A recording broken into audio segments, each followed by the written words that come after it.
বন্ধুরা, আজকে সারাদিন আমি ভিডিও দিতে পারি নাই। ডাক্তারের কাছে গেছিলাম, লোকাল মাছও অনেক খুঁজলাম, পাইলাম না। লাস্টে এই ফলি মাছটা লই আইছি বাজারের থেকে, একদম কাইটটা কুইটটা বেটা ধুইয়া দিছে, আবার ঘরে ধুইয়া নিছি কিন্তু। আর এই আলুটা সিদ্ধ দিছিলাম, এটা ফালাবো না, এটা দিয়ে বানামু। বেমারি কইছে ডাটা দিয়া খাইব, দেখি ডাটা দিয়া ভালো লাগে কিনা। একদম শুধু জিরা বাটা দিয়া করুম। তেল গরম হয়ে গেছে গিয়া, মাছটা আগে ভাজিয়া নেই। বেটারে কইছে মাছটা একবারে কাইটটা কুইটটা সুন্দর করে ধুইয়া দাও। ধুইয়া দিচ্ছে, তাও ঘরে দিচ্ছে না।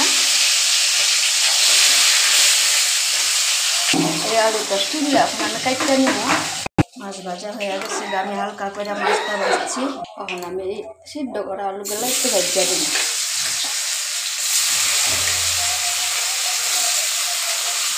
আলু ভাজতে ভাজতে মশলাটাও গুঁড়া করে লইলাম, আর তো গুঁড়া করতে লাগবো।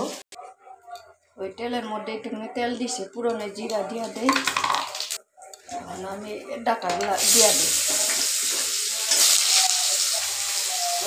কাঁচা লঙ্কা, হলদি একদম কমাইয়া দিলাম, জানি না ভিতরে যদি জন্ডিস হয়ে থাকে। এর লিগা হলদি একদম কমাইয়া বানাইতে। লগে আমি একটুখানি চিনি দিব, ডাটাটা পাংসা পাংসা লাগতাছে। এখন আমি এই জিরা বাটাটা দিয়া দিব, এতগুলা দিব না, অল্প দিব।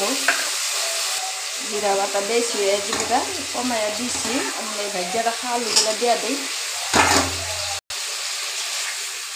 সামান্য একটু জল দিয়া সাপলাইয়া লইতেছি ভালো করে। হয়ে গেছে আমার সাপলানো, আমি ঝুল দিই।